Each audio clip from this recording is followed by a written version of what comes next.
Assalamualaikum warahmatullahi wabarakatuh. Shalom, Om Swastiastu, Namo Buddhaya, Salam Kebajikan. Selamat datang di video pembelajaran untuk mata kuliah Nutrition Education dengan judul materi media pendidikan gizi. Adapun tujuan atau capaian pembelajaran yang akan kita dapatkan melalui materi media pendidikan gizi, yakni nantinya mahasiswa peserta mata kuliah Nutrition Education dapat merancang media pendidikan gizi yang tepat. Sebab di awal kita sudah ada pembagian kelompok, sudah dapat materi, nah nanti sesuai dengan kasus tersebut di dalam kelompok, kalian harus mampu merancang media pendidikan gizi. Kenapa diperlukan media? Sederhana saja, karena ada apa yang disampaikan oleh orang A, itu belum tentu diterima sama oleh orang B. Sederhana, hal yang sederhana misalnya, disampaikan oleh orang A itu adalah sederhana, tapi diterima oleh orang B bisa saja ribet, ruwet, dan membingungkan. Ya, penyampaian informasinya tidak jelas. Oleh karena itu butuh media di dalamnya. Sebetulnya ketika terjadi proses komunikasi ada pengkodean, proses pengkodean yang terjadi di mana si pengirim pesan melakukan kode pengkodean materi tersebut misalnya, lalu terjadi pengiriman informasi message, dan ketika itu diterima sedang ada pengkodean kembali ya terhadap apa yang diterima. Bisa saja sama apa yang disampaikan, pengirim pesan itu menyampaikan hal tersebut dan diterima sama, tapi bisa juga hal tersebut diterima berbeda. Oleh karena itu, kita memerlukan media.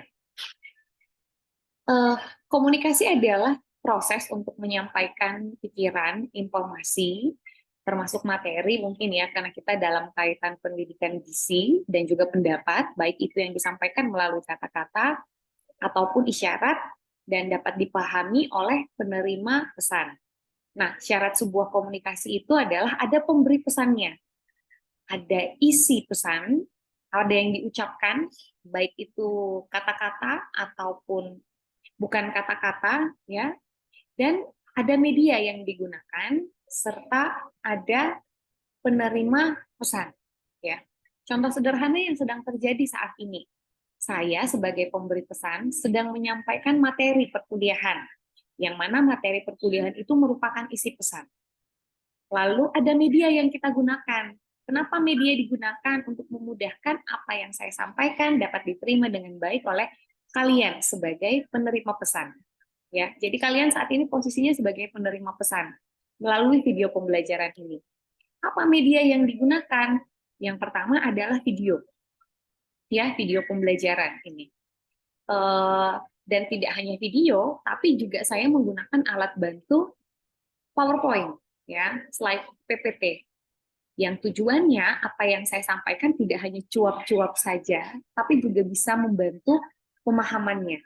Dan dalam setiap slide yang saya gunakan, ada alat bantu lagi berupa gambar yang sekiranya dapat menambah pemahaman penerima pesan atau mahasiswa yang saat ini sedang menerima materi yang saya sampaikan. Yang selanjutnya adalah ini secara definisi saja bahwa Association for Education Communication Technology itu memaknai media sebagai segala bentuk yang dimanfaatkan dalam proses penyaluran informasi. Jadi apapun bentuknya, baik itu misalnya yang kita butuhkan di dalam proses ketika melakukan penyuluhan butuh PowerPoint, PowerPoint adalah media. Ketika penyuluhan butuh LCD, LCD juga adalah media. Adalah alat bantu yang digunakan, ya. Selanjutnya, National Education Association itu memaknai media sebagai segala benda yang dapat dimanipulasi, dilihat, didengar, dibaca, atau dibincangkan beserta instrumen yang digunakan untuk kegiatan tersebut. Nah, kalau yang sebelumnya ini memaknai media apapun bentuknya yang dapat menyalurkan informasi, kalau National Education ini langsung spesifik bahwa pemaknaan media adalah hal-hal yang dapat membantu melalui penglihatan, pendengaran, dan pembacaan, lalu dikomunikasikan, dibincangkan, sebagai bentuk instrumen yang digunakan dalam proses komunikasi tersebut. Ya, jadi spesifik langsung pada alat peraga. Ya, boleh kita bilang langsung spesifik kepada alat peraga. Apapun definisinya itu merujuk pada konsep dasar yang sama, yakni bahwa media merupakan alat, yang kedua alat komunikasi, sarana seperti koran, majalah, radio, televisi, film, poster, spanduk misalnya ya. Beberapa waktu lalu kita ada kegiatan gotong royong cegah stunting di Boyolali. Saya selalu gunakan contohnya Boyolali. Ada kegiatannya adalah melakukan promosi tentang cegah stunting. Media yang kita gunakan salah satunya adalah spanduk. Jadi kita pasang di setiap desa. Kebetulan waktu itu yang disasar adalah 10 desa stunting, lokus stunting, lokasi fokus penanganan stunting. Di setiap desanya itu kita pasang spanduk. Kenapa? Tujuannya supaya orang ketika melewati daerah tersebut, misalnya di pintu, di gerbang masuk desa, itu bisa melihat, oh ada konsep, ada isu stunting yang sedang dibahas, ya, dan sebagainya. Dan juga media ada media yang terletak di antara dua orang pihak, serta saya pikir media adalah perantara atau penghubung, ya, sebagai alat komunikasi. Misalnya begini, saya mau komunikasi dengan si pennya, bagaimana cara saya komunikasi dengan si pennya? Kalau si pennya misalnya di Boyolali, saya di Salatiga, maka ada perantara medianya. Medianya apa? Ada WA, ya. Si pennya WA saya, Bu, hari ini kita jadi kuliahnya secara daring enggak? Jadi, ya saya jawab di WA jadi. Seperti itu adalah konsep dasar media sebagai alat bantu. Konsep yang utama di dalam pelaksanaan media, dalam kita merancang media, pendidikan gizi, di dalam kita melaksanakan nanti pendidikan gizi, yang pertama adalah media itu hadir untuk memudahkan komunikasi. Ya, materi yang kita sampaikan itu kan sebetulnya banyak ya, kalau media gizi, kalau pendidikan gizi, misalnya kita mau ngomongin stunting, ngomonginnya itu definisinya apa, antropometrinya bagaimana, kenapa bisa terjadi, 1000 hari pertama kehidupan itu apa, bagaimana melalui ibu hamil, dan segala macamnya, life cycle yang dapat kita jadikan sasaran kelompok untuk penanganan stunting. Ya, begitu banyak materi yang mau disampaikan, kalau yang menerima itu adalah orang kesehatan atau mahasiswa kesehatan, mungkin mudah. Tapi kalau yang menerima itu adalah masyarakat umum, agak sulit, ya. Sehingga seharusnya media dibuat itu untuk memudahkan komunikasi. Ya, seperti halnya ini gambar yang saya gunakan. Gambar ini saya pilih untuk menjadi contoh bagi kita bagaimana media itu memudahkan komunikasi antara konselornya dan kliennya. Ada flip chart mungkin ini ya. Ini soalnya tidak kelihatan. Flip chart itu modelnya seperti kalender yang dibalik gambar, yang dibalik flipbook ya istilahnya flipbook. Saya yakin kita semua paham flipbook itu apa, atau nanti bisa di searching flipbook itu apa. Nah, itu digunakan untuk memberikan gambar. Oh, begini loh Bu, cara menyusui yang tepat. Karena kalau cuma mau diteorikan, disampaikan, mulutnya harus seperti apa, matanya harus bagaimana, cara menggendongnya seperti apa, agak sulit. Bisa pakai flipbook, lalu ada kartu ya, atau mungkin leaflet brosur lah gitu yang dipegang oleh suami. Supaya nanti ketika pulang itu bisa dilihat lagi. Itu media lagi digunakan. Jadi penggunaan media dalam satu kegiatan pendidikan gizi tidak harus satu, bisa beberapa. Dalam hal ini kalau kita lihat di gambar, ada yang digunakan oleh konselornya, kita anggap itu adalah flipbook. Lalu ada lagi leaflet yang sedang dipegang oleh suami, ya. Lebih baik lagi ketika misalnya konselornya ini pakai alat peraga berupa pentem atau bayi boneka baby yang seperti kita lakukan di kelas nutrition through the life cycle ya, saya bawa boneka baby gitu untuk diperagakan. Oh ini mulutnya nanti begini supaya bisa pelekatan yang benar untuk ke areola putih ibu misalnya. Gitu. Sama halnya juga ketika kita memberikan edukasi tentang pemilihan makan yang tepat. Oh, satu porsi itu 100 gram. 100 gram itu setara dengan 3/4 gelas belimbing, ya. Kalau kita cuma ngomong, orang itu cuma, oh ya, ya, ya. Tapi coba kita bawa gelasnya. Kita bawa satu porsi 100 gram itu seperti apa? Itu jauh lebih memudahkan peserta untuk memahami apa yang kita sampaikan. Ya. Yang selanjutnya adalah ketika pematerinya terbatas, baik itu nutrisionis atau dietitian. Kadang kan kita juga menyusun materi itu terlalu banyak dan kita lupa. Ya. Oh, setelah ini apa lagi materinya? Setelah ini apa lagi materinya? Nah, tujuan media itu membantu kita juga supaya apa yang materi yang kita sampaikan itu terarah. Ya. Seperti misalnya setelah konsep dasar media materi PPT saya ini kan konsep dasar media gizi ya. Saya nggak bisa hafal di slide selanjutnya apa, slide selanjutnya apa, slide selanjutnya apa.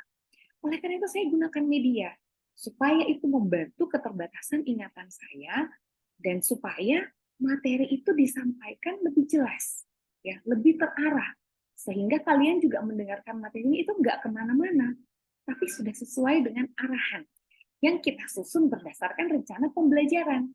Ya, itu gunanya kalau yang minggu lalu kita belajar satuan acara pembelajaran. Kenapa perlu ada satuan acara pembelajaran? Supaya materi yang disampaikan itu fokus. Ya. Nggak kesana kemari. Kita ngomongin stunting itu ke underweight, ke wasting, ke KEP, anemia memang berkaitan, tapi bagaimana supaya materi yang terlalu luas ini kita batasi agar tujuan materi kita itu dapat lebih mudah tersampaikan. Konsep dasar media yang selanjutnya adalah meningkatkan pemahaman materi dan pasien. Ya, ini tadi sudah sama ya, bahwa lebih mudah dipahami bagaimana cara menggendong anak, misalnya kalau ada phantomnya, ada fotonya, dan dibawa pulang materinya. Ya, sama halnya kita mau mengedukasi pasien tentang pos 100 gram untuk pasien DM misalnya yang sedang membatasi karbohidrat. Ya, kita beri contoh. Selain kita berikan contoh, kita berikan lagi leaflet brosur untuk dibawa pulang. Jadi ketika pulang dia akan melihat, oh ini toh contoh menu yang bisa saya praktekkan ketika untuk sehari-hari saya sebagai peserta diet yang mengikuti DM, misalnya diet DM. Lalu konsep dasar media yang selanjutnya adalah mengatasi keterbatasan ruang, waktu, dan jumlah sasaran. Media sangat memudahkan kalau itu misalnya jumlah sasarannya banyak. Ya. Bayangkan kalau kita melakukan penyuluhan di balai desa. Balai desa itu kan yang hadir paling sedikit 20. Ya. Tapi saya pernah ke satu balai desa, itu sampai yang hadir 100. Ya. Bayangkan kalau saya mengedukasi 100 orang, lalu saya cuma ngomong-ngomong saja, maka yang lain itu bisa sambil mainan HP, bisa sambil materi yang saya sampaikan juga belum tentu diterima. Tapi ketika saya menggunakan video, atau saya menggunakan media PPT, atau saya menggunakan alat bantu yang sekiranya lebih menarik perhatian mereka, mainan HP itu pasti akan dikurangi. Materi yang saya sampaikan akan lebih mudah dipahami. Ya, belum lagi keterbatasan waktu. Sekali lagi, salah satu tujuan kita membuat satuan acara pembelajaran minggu lalu adalah kita mengatur waktu untuk sekian banyaknya materi yang mau kita sampaikan. Ya, salah satunya itu. Sehingga penggunaan media yang seharusnya kita ngomongin stunting misalnya, ini definisi stunting aja bisa 3 halaman kalau kita susun paper, ya. Tapi karena kita menggunakan media, jadinya cuma 1 slide PPT. Ya kan? Hari ini saya memaparkan konsep dasar media gizi, hanya ada 4 poin plus 1 di bawah yang paling besar nanti. Tapi untuk merangkum 4 dan 5 ini konsep dasarnya itu saya ambil dari beberapa bahan bacaan, dari beberapa buku dan jurnal. Kalau saya tetap meminta kalian lebih baik baca bukunya, baca jurnalnya, itu tidak memudahkan pemahaman kalian. Tapi dengan saya merangkum menjadi 1 slide PPT, itu memudahkan. Dan dengan slide 1 PPT, kita hanya butuh waktu sekian menit saya memaparkan. Tapi kalau saya menyodorkan buku dan jurnalnya, papernya, maka kalian butuh waktu berapa hari? Kalian baca satu jurnal berapa hari misalnya? Jadi saya sedang mengatasi keterbatasan waktu dan juga keterbatasan jumlah sasaran. Ya, yang selanjutnya adalah keterbatasan ruang.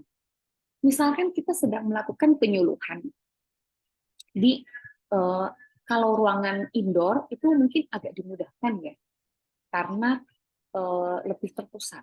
Tapi kalau itu outdoor, saya tidak bisa membayangkan proses pendidikan gizi berlangsung secara outdoor dengan keterbisingan, ya, dengan ada yang kondisi bising di sekitar, lalu tidak ada alat bantu media, saya yakin nggak bisa, tidak tersampaikan dengan baik. Saya pernah ikut satu kegiatan mahasiswa, kita secara outdoor mengedukasi tentang gizi seimbang ya, kalau saya lupa juga materinya tentang apa. Oh, tentang gizi pada lansia waktu itu. Kebetulan yang hadir lansia. Dan ini di ruang terbuka.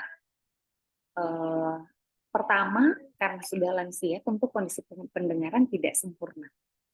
Yang selanjutnya adalah outdoor, jadi agak berisik dan suara jadi terpecah.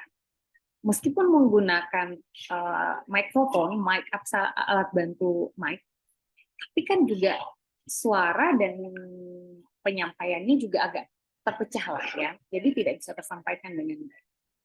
Lalu ditambah pesertanya ini adalah lansia yang menggunakan bahasa Jawa, dan saya terus terang saya nggak bisa bahasa Jawa, itu adalah keterbatasan ya, sehingga saya mengedukasi dengan menggunakan bahasa Indonesia, sedikit dibantu dengan translator. Itu ada mahasiswa yang saya libatkan untuk membantu menerjemahkan ke bahasa Jawa, tapi sebetulnya mereka bisa bahasa Indonesia.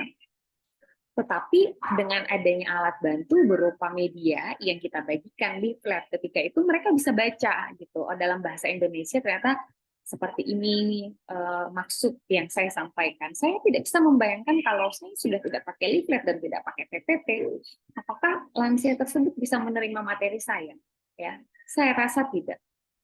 Yang selanjutnya adalah media merupakan komponen penting dalam asuhan gizi. Jadi begini, di dalam proses asuhan gizi ada intervensi yang kita berikan. Intervensi yang pertama adalah intervensi untuk dietnya sendiri. Lalu intervensi yang kedua adalah intervensi tentang pendidikan gizinya. Nah, pendidikan gizi adalah salah satu komponen dalam asuhan gizi, yang mana kita memerlukan media untuk mengimplementasikan asuhan gizi tersebut. Jadi nanti jangan heran kalau PKL di rumah sakit atau bahkan lagi mengambil mata kuliah dietetik, ada rancangan intervensi, itu sampai diminta bikin rancangan medianya apa, sampai diminta spesifik materinya apa saja yang akan disampaikan ke dalam media. Oh, definisi, syarat diet, contoh menu, dan sebagainya. Ya, jadi sangat penting kita punya konsep tentang media itu sendiri. Yang selanjutnya adalah menurut Edgar Dale dalam dunia pendidikan, penggunaan media pembelajaran itu seringkali kita menggunakan prinsip kerucut pengalaman yang membutuhkan media seperti buku teks, bahan belajar yang dibuat oleh guru, dan audiovisual. Mari kita lihat apa yang disebut dengan kerucut pengalaman. Paling atas itu adalah baca, ya. Yang ternyata dengan membaca itu dari apa yang kita baca hanya 10% yang bisa kita ingat. Turun ke bawah adalah dengan mendengarkan. Membaca sudah, mendengarkan sudah, ternyata mendengarkan itu hanya juga 20% yang dapat diingat. Ya. Lalu kita melihat lagi ke bawah, melihat gambar, video, demonstrasi, belajar bagaimana cara menyusun misalnya melalui video, melihat bagaimana cara menyusun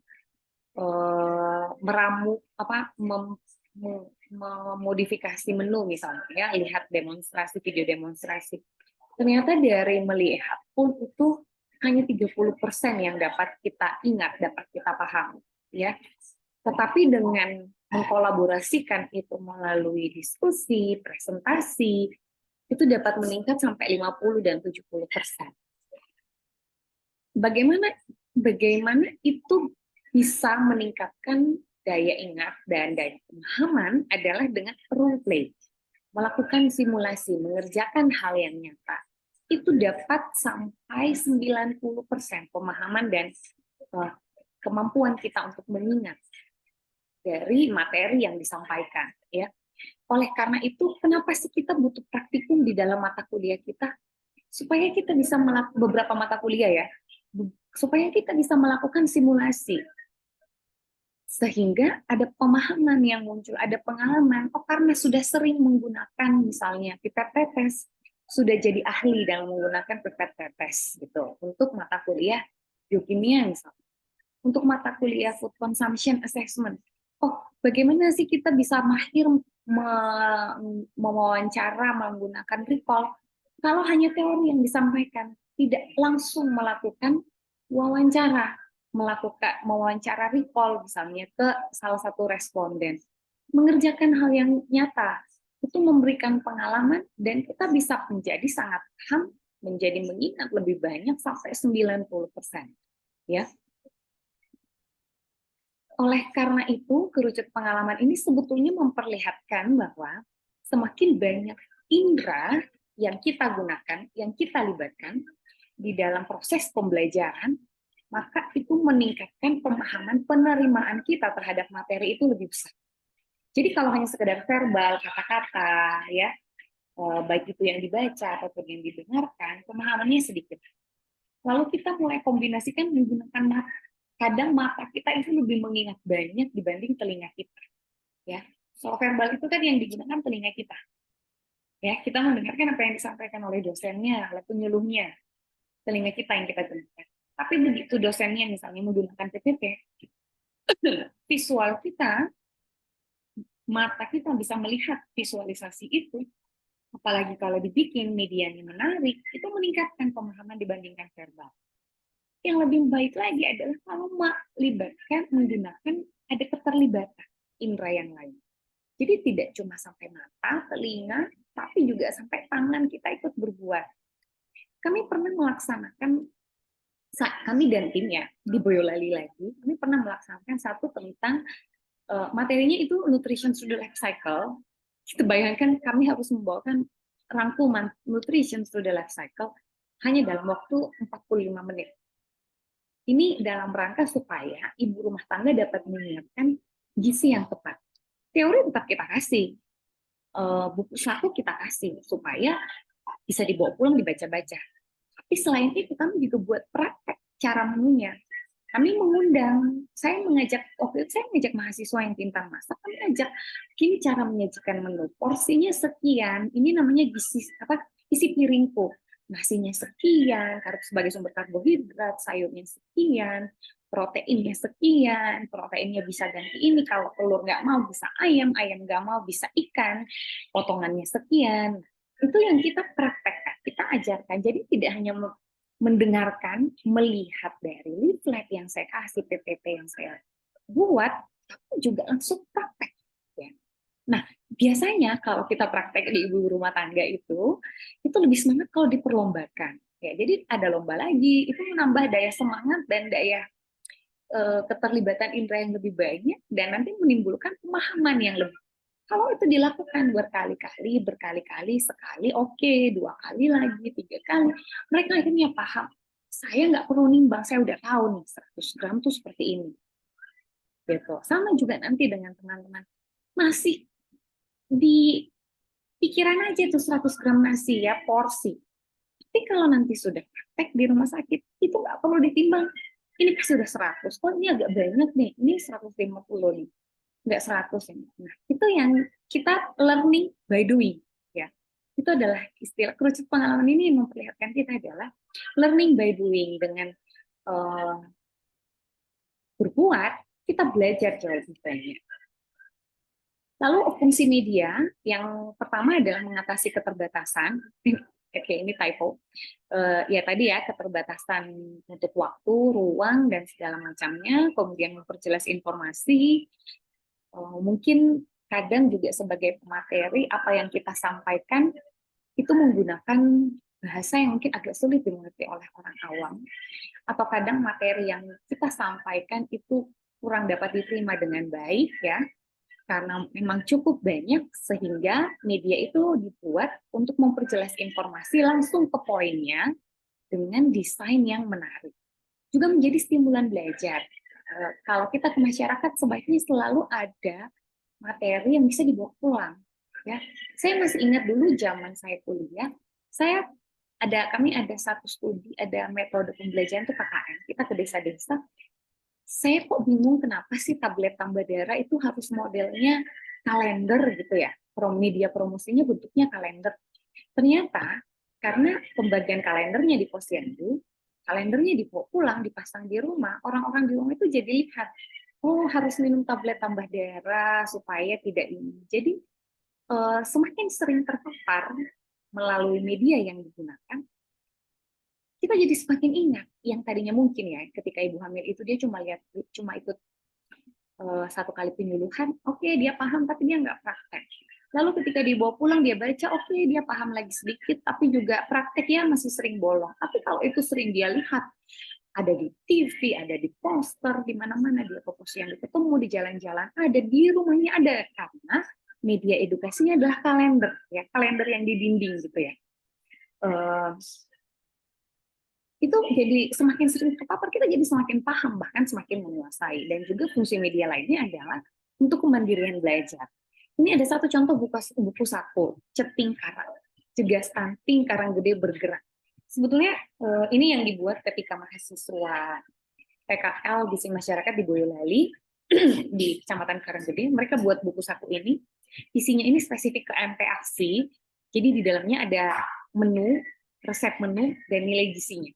Sehingga ketika itu dibuka oleh ibu-ibu peserta posyandu gitu, mereka bisa melihat, oh ini loh contoh menu MPASI, oh ini loh sampai ke gram-gramnya, terus konversi gramnya itu ke dalam alat rumah tangga juga ada. Jadi ini memudahkan supaya juga menjadi bagian dari kemandirian belajar peserta yang mengikuti pendidikan gizi. Ini ada studi yang menunjukkan bahwa pendidikan gizi, nah modelnya adalah permainan ular tangga, itu dapat meningkatkan kadar hemoglobin dan konsumsi protein hewani bagi anak TK ya. Jadi ternyata penelitian ini memperlihatkan bahwa media bermainnya ada ular tangga supaya meningkatkan pemahaman anak-anak untuk konsumsi protein hewani, dan yang outcome yang diharapkan adalah meningkatkan kadar hemoglobin. Dan ini signifikan berpengaruh ya, artinya ada media yang baik, anak-anak senang dengan medianya, dapat materinya, dapat have fun-nya, jadi edutainment, konsepnya belajar sambil bermain, lalu pulang mungkin tadinya nggak mau makan telur jadi mau makan telur. Itu dapat meningkatkan kadar hemoglobin pada penelitian ini. Meskipun perlu studi yang lebih lanjut. Penelitian lain juga menunjukkan ada media nutrition card yang digunakan oleh peneliti sebagai media pendidikan gizi, dan kita melihat pengetahuan pada anak tersebut bagaimana sih. Nah, ternyata dengan metode bermain menggunakan kartu itu meningkatkan pengetahuan anak tersebut, anak SD, tentang makanan jajanan ya. Jadi mungkin ini spesifik, nanti bisa cari jurnalnya. Spesifiknya mungkin begini. Anak-anak jadi tahu, oh kalau makanan jajanan itu nilai gizinya gimana, kebersihannya gimana, baiknya jajanan yang sehat itu seperti apa, bawa bekal itu baik apa enggak, dan seterusnya ya. Jadi ada perubahan pengetahuan yang terjadi pada anak SD tersebut. Lalu mari kita melihat ada jenis media atau alat peraga, ini dikelompokkan berdasarkan audio. Zaman saya dulu banyak sekali edukasi itu pakai kaset ya, CD, rekaman. Tapi sekarang banyaknya cetak, buku, leaflet, poster, flip chart, bahkan ada yang audio cetak, kaset lengkap dengan buku. Audio cetak ini seringnya jadi media pembelajaran untuk belajar TOEFL ya. Belajar kan itu juga butuh berbagai media ya. Jadi ada bukunya, ada videonya yang bisa kita dengarkan. Ada visual diam, proyek visual diam ini PPT saja misalnya. Tapi ada PowerPoint dengan audio, itu kita sebut sebagai proyek visual diam audio ya. Sekarang sudah ada fitur PPT, kita bisa merekam per PPT-nya. ya. Lalu ada visual gerak, video animasi, tapi nggak ada suaranya. Lalu ada video dengan suara. Lalu objek fisik, ya, benda nyata, model, spesimen. FKIK sekarang di laboratorium anatomi kita sudah punya kadaver. Kadaver itu adalah human model yang memperlihatkan anatomi manusia yang tampak nyata, ya.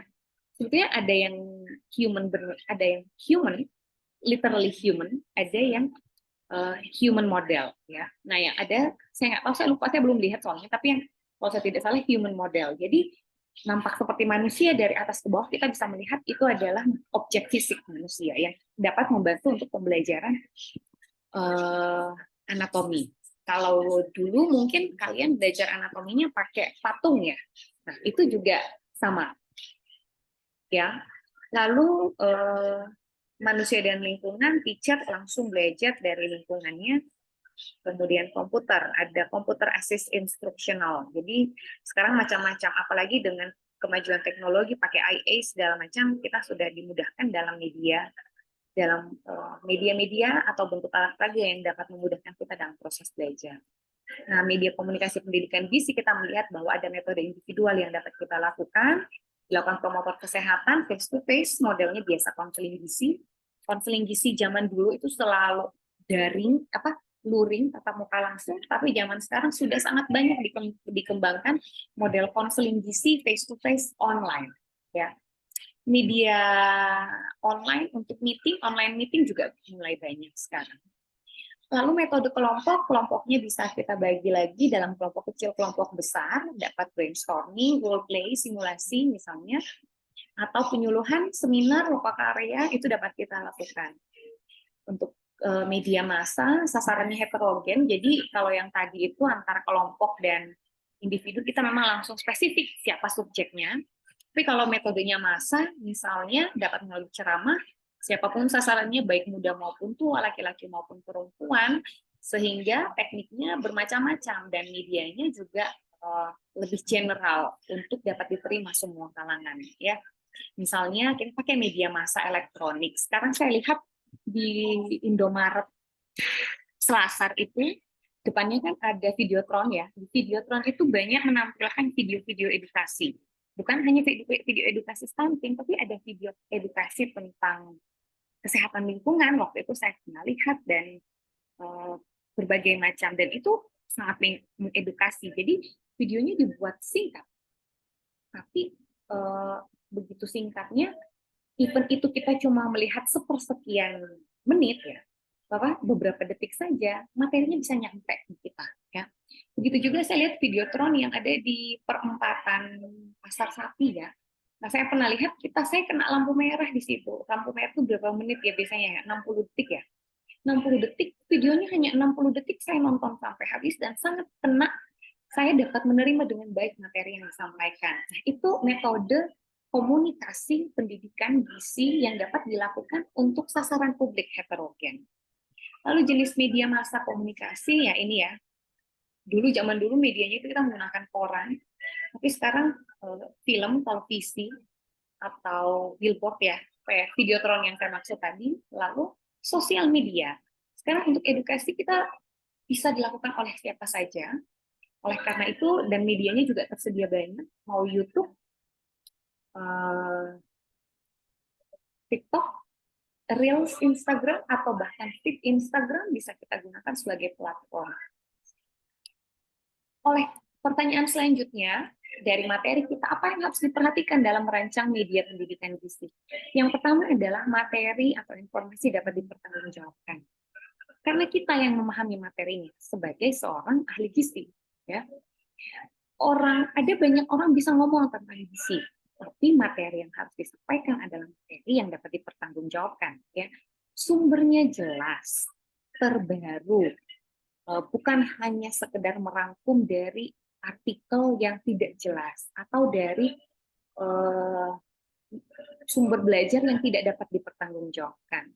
Itulah kenapa kita banyak penugasan review jurnal, baca buku, baca materi, supaya kita semakin banyak terpapar pada materi informasi yang benar sumbernya dan dapat dipertanggungjawabkan. Lalu kita memilih ke dalam merancang media, kita harus melihat kesesuaian partisipan atau siapa yang menerima edukasi tersebut.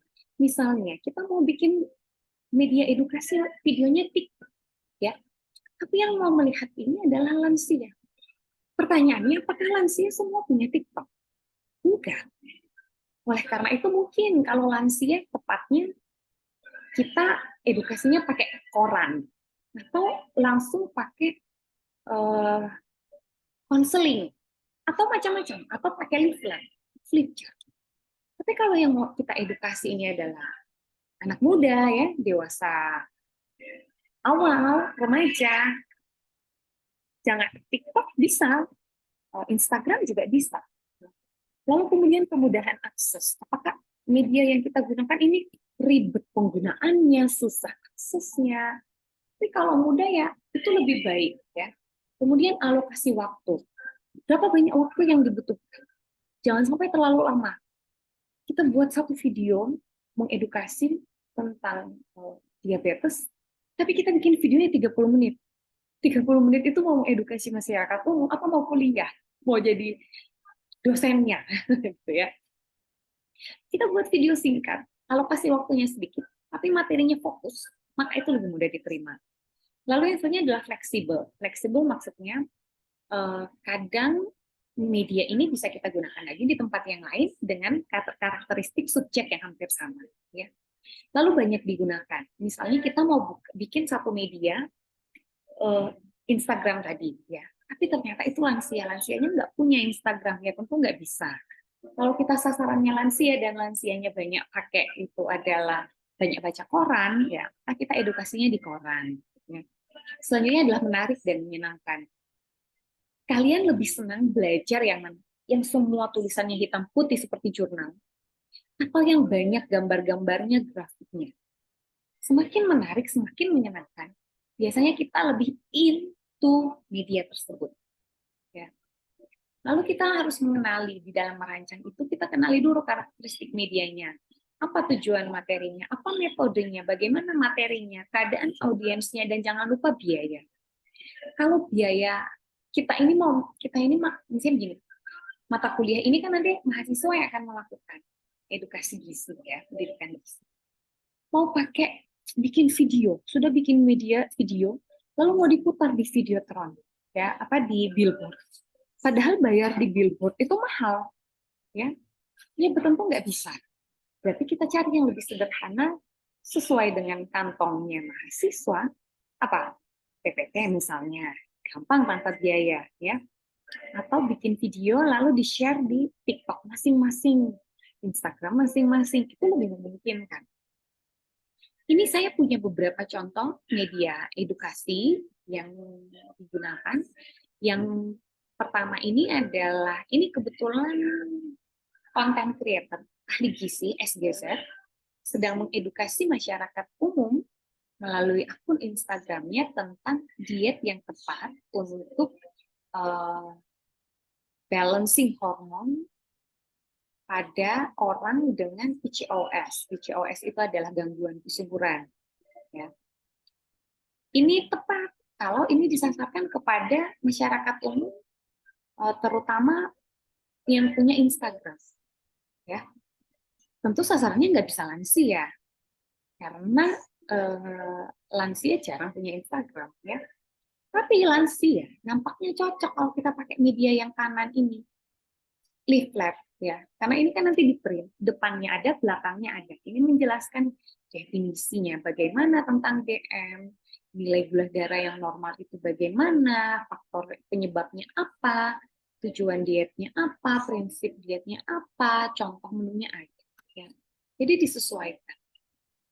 Yang selanjutnya adalah contoh, ini cakram, yang kiri ini ya. Jadi ini adalah media yang kita dapat alat bantu yang kita gunakan kalau kita mau melihat cek status gizi anak bagaimana. Jadi dia modelnya nanti bisa cek di lab laboratorium konseling gizi.